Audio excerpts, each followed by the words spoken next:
就算我师父此刻尚在人世，你也只不过是再多败一场。灭绝师太是万万没想到，自己生死道消以后，峨眉派如今能打的一个都没有。而金花婆婆之所以找上峨眉派的麻烦，便是因为10年前曾在灭绝师太倚天剑上输过一招，可奈何此时物是人非，灭绝师太已经身死在万安寺，如今只剩下峨眉派这群平庸的弟子。于是金花婆婆便准备将这口恶气撒在峨眉新掌门身上。峨眉派新的掌门人是谁啊？老婆子，我就跟他过上几招。眼见峨眉派此时无一人敢上前搭话，不由得让金花婆婆有些恼怒，当即就准备对众峨眉弟子出手。就在这时，身后却传来了一声制止声，众人闻声望去，正是与张无忌不告而别的新任掌门周芷若。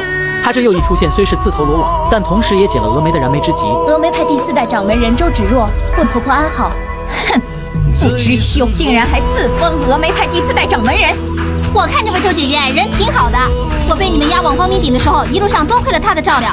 她不配做掌门人，难道你配做掌门人啊？被阿离这么一击，怒火中烧的丁敏君又忘记了刚刚金花婆婆给的教训，当即就想出手教训阿离。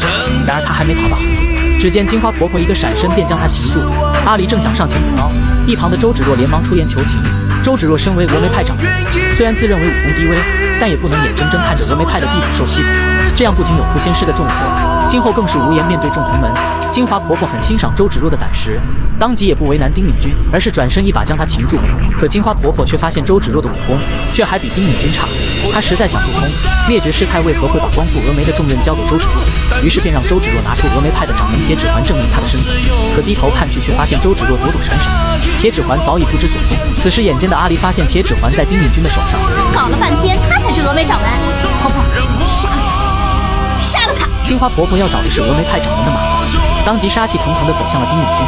丁敏君知道金花婆婆的厉害，急忙取下铁指环还给了周芷若，表示周芷若才是掌门人。而周芷若也终于成功拿回了铁指环。我周芷若虽是年轻弱女，既受先师重任，自知艰巨，早就将生死置之度外。很好，灭绝总算也没有看走眼。金花婆婆看周芷若武功平平，却有此当代，也是深感佩服。为了试探周芷若是否能担此重任，金花婆婆便以在场所有峨眉弟子的性命对周芷若一番威胁，要是周芷若能服下手中的毒药跟自己走，便放了在场的所有人。而武功低微的周芷若为了救下峨眉派弟子，也只好服下解药。